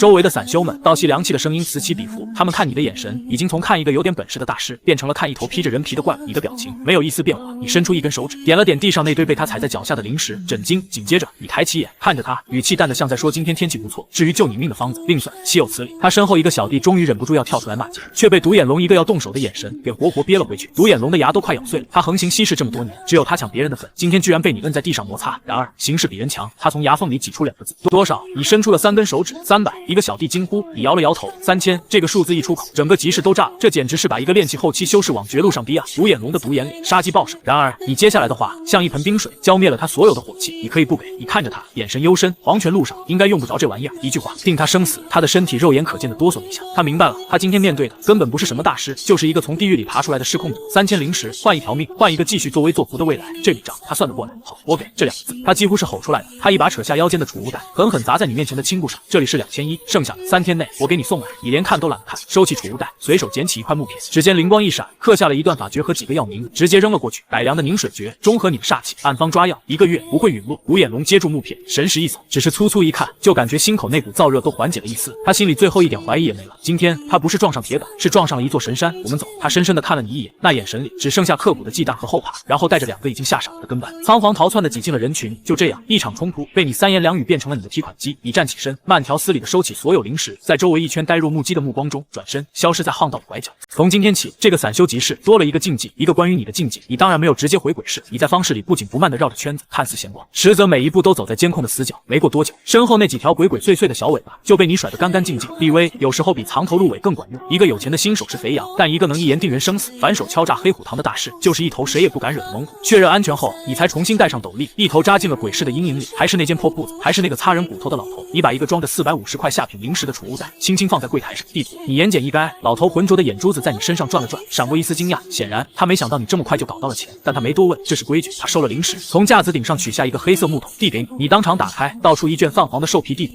妖物谷内一个被圈起来的图案旁边写着3个字：养魂草。就是他，收好地图，你转身就走。年轻人身后传来了老头砂纸一样的声音，你脚步一顿，没回头，看你爽快，送个消息。老头慢悠悠地说，云河城秦家也在找妖物谷的东西，派了2拨人了，都有去无回。秦家，你脑子里闪过这个名字？一个有筑基后期老祖坐镇的二流家族。他们找什么？你问不清楚。老头摇了摇头，你好自为之，多谢。你没再停留，身影迅速融入黑暗。你走后，那老头拿起你留下的灵石闻了闻，嘴角裂开一个难看的笑。黑虎堂的煞气，有趣的小家伙，这潭水要被你搅浑了。你在一条没人的巷子里停下，再次展开地图。秦家，这算不上麻烦，顶多是你前进路上需要踢开的几颗石子。你的目标从始至终只有一个，养魂草，那是修复你神魂的第一步，也是你重返巅峰必须踏出的第一步。你抬头望向城外那片被灰色妖雾笼罩的山脉，斗笠下的双眼燃起了冰冷的火焰。该去取回属于你的东西了。于是你没有片刻耽搁，买了些必需品，便径直出城。3天后，妖雾谷那如同巨兽之口的山脉出现在你面前，你停下脚步，神识探入雾中，瞬间感觉像陷进了泥潭，范围被压缩到不足10丈，还带着腐蚀性。地此妖物果然名不虚传，你心下了然。果不其然，你在谷口发现了一处被废弃的营地，空气里还有淡淡的沉闷气息。你蹲下身，捻起一点混着痕迹的泥土，又看了一眼旁边一株不起眼的紫色小花，隐士花。你嘴角勾起一抹冷笑，把营地扎在这玩意儿旁边，不就是等于在脑门上写着快来吃我？你又在旁边捡到了一枚刻着秦字的金属徽记，秦家的愚笨之人，陨落的不冤。你摇了摇头，眼中没有半点同情。修仙之路，蠢就是原罪。随即你不再犹豫，一步踏入了那吞噬一切光明的灰色浓雾。身后是人间，身前是幽冥，一进妖雾，你的五感就被压制到了极限。然而你只是平静地闭上了双眼，当视觉被剥夺，你对天地元气的感知反而变得空前敏锐。你伸出手，感受着空气中阴煞之气最细微的流动方向。养魂草只会在阴煞之气的源头这边。你辨明了方向，如同一个幽灵在浓雾中穿行。大概1炷香后，你脚步一顿，依旧闭着眼，头却微微偏向左后方。来了，唰，一道黑影无声无息地从雾中扑出，直取你的后颈。雾中滚，他的利爪快准狠。可就在这时，你的身体鬼魅般的向右平移了半尺，分毫不差。这一扑落空了。那怪物因为用力过猛，身体出现了一刹那的僵直。就是现在，你甚至懒得回头，左手反手一指点出破阳指，呼，一点凝练到极致的金光，像一颗微型太阳，瞬间洞穿了雾中鬼的头颅。炽热的阳刚之力轰然爆发，将它彻底蒸发成一滩黑水，只留下一枚灰色的阴核。整个过程行云流水，你甚至连眼睛都没睁开。你弯腰捡起阴核，随手扔进储物袋。这种级别的战斗，连让你心跳加速的资格都没有。但就在此时，你准备继续前行，一阵压抑的闷哼和法术对撞的微弱波动，却从前方不远处的浓雾中隐隐传来。有人！你瞬间收敛了全身气息。秦家的愚笨之人还没陨落绝吗？你眼中闪过一丝玩味，身形一晃，像一片没有重量的落叶，悄无声息地朝着声音传来的方向潜了过去。你如一道青烟，无声无息地融入了妖雾谷的浓雾里，拨开面前湿漉漉的蕨类植物，眼前的景象瞬间清晰。空旷的沼泽地上，3个穿青色劲装的修士背靠着背，脸色惨白。他们被10几只怪物团团围住，阵型摇摇欲坠。那些怪物长着蝎子的身体，蜈蚣的腿，脸却像啼哭的婴儿，嘴里喷着墨绿色的毒液。沼泽失职，你认得他们？秦风师兄，我们快顶不住！一个女修尖叫起来，她的小盾被毒液腐蚀得坑坑洼洼。闭嘴！为首的青年秦风怒吼一声，一剑逼退一只扑上来的尸殖，眼神焦躁。解决了那头之王，他们自然会退。你顺着他的目光看去，战圈外一株散发着幽幽白光的蓝草状植物旁边，含着一只体型大上2圈的怪物，它的甲壳是暗金色，婴儿脸上甚至挂着一丝诡异的微笑。养魂草，还有他的守护手，愚笨之人！你心底冷笑，这种半生妖兽敢动他守护的东西，等于捅了整个族群的马蜂窝。强攻，蠢得可以。果然，下一秒战局就崩了啊！一声惨叫，一个男修士被从泥浆里钻出的尸殖咬中了小腿，半边身子瞬间乌黑，直挺挺倒了下去。3台阵破了，师弟秦风目眦欲裂，剩下的尸殖像闻到气息的鲨鱼，疯狂涌了上来。那女修绝望地闭上了眼，秦风也一脸死灰。结束，他们都这么想。然而，就在这千钧一发之际，一枚普普通通的石子从你手中弹出，以一个匪夷所思的角度，精准地打在那头暗金色之王的左侧第3节足的关节上。那是他腰力流转的微小节点。之王庞大的身躯猛地一僵，发出一声尖锐嘶鸣，即将发动的致命一击硬生生中断，整个尸殖群的攻击节奏也出现了那一瞬间的凝滞。就是现在，还不走？等消散吗？你冰冷的声音仿佛从9幽之下传来，清晰地响在秦风和那女修的耳边。两人猛地一惊，循声望来，才发现浓雾中不知何时站了一个人。是你，你戴着斗笠，与这片幽暗的沼泽融为一体，炼气7层的气息毫不掩饰。一个炼气7层，秦风的第一反应不是感激，而是警惕。但恢复过来的殖王已经奸笑地指挥族群发动了更猛烈的攻击。他没时间多想，你是谁？想做什么？秦风一边挥剑抵挡，一边厉声喝问。你缓步从雾中走出，完全无视了周围那些择人而噬的怪物。路过的采药人，你的声音毫无波澜，目光落在那株养魂草上。至于我想做什么，我对那株草有点兴趣。狂妄！秦风怒极反笑，区区炼气7层也敢觊觎灵物，不想失去生机就快滚。在他眼里，你就是个想趁火打劫的。刚才那一下，8成是瞎猫碰上死耗子。你轻轻摇了摇头，似乎有些失望。愚蠢，是会致命的。话音落下的瞬间，你动了，没有法术，没有剑光，你只是并指如剑，对着那头正在指挥战局的暗金色之王遥遥一点，陨落。你轻声吐出一个字，刹那间，一道肉眼几乎无法捕捉的金色光线从你指尖爆发，洞穿了浓雾，无视了距离，破阳指，扑哧，能量4亿。那头刀剑难伤的暗金色之王，巨大的头颅如同西瓜一般轰然爆开，能量4亿，溅了一地。王陨落了，陨落的干脆利落，时间仿佛静止。疯狂的尸殖群停下了动作，茫然地看着他们失去头颅的王。秦风和那女修则像是被雷劈了一样，呆立当场。两人脸上的表情从不屑瞬间凝固成了极致的震惊与恐惧。一指击败了一头堪比炼气大圆满的妖兽王者，这是炼气7层能做到的事。开什么玩笑，就算是家族里筑基期的长老，也绝不可能这么轻描淡写。这家伙到底是谁？在他们呆滞的目光中，你缓缓放下手指，语气平淡的像在说一件微不足道的小事。现在这株草是我的了，你们有意见吗？此际，秦风喉结滚动，想说话，却发现喉咙干的发不出一点声音，冷汗已经浸透了他的后背。意见？他哪敢有意见？失去了王的指挥，残余的狮职群混乱片刻，最终如潮水般退去，重新潜入了沼泽深处。你懒得再看那对幸存的男女，径直走到养魂草前，取出一个白玉盒子，小心翼翼的连着根部的鳞骨，将整株草完整的移植进去，贴上一张锁灵符，动作专业而熟练。做完这一切，你才转身走到那具已经失去生机的秦家修士残骸旁，蹲下身，从他腰间的储物袋里取出了一块残缺的令牌。你把令牌抛给秦风，回去告诉你家家主。你不容置疑的说道：妖物谷不是你们能来的地方，看在这块令牌的份上，饶你们不死，滚吧！秦风接过令牌，整个人都懵了。他不明白你的意思，但他听懂了最后2个字：滚吧。那是一种上位者对下位者的驱逐，他不敢有丝毫犹豫，搀扶起已经吓傻的女修，对着你深深一躬，头也不回的狼狈不堪的逃入了浓雾之中，直到他们的气息彻底消失，你才缓缓吐出一口浊气。动手没必要，用这种方式把他们吓退，反而能让他们不敢再来。此地不宜久留。你身影一晃，也消失在了茫茫妖雾里。半日后，妖雾谷边缘，你走出了那片压抑的灰色世界，重新沐浴在阳光下。你取下斗笠，露出一张清秀而冷峻的脸。养魂草到手了，修复神魂，重返仙道之巅的第一块基石。你已稳稳气下，你的目光越过山峦，投向了更遥远的天地。云河城终究只是一个起点，真正的舞台在更远的地方等着你。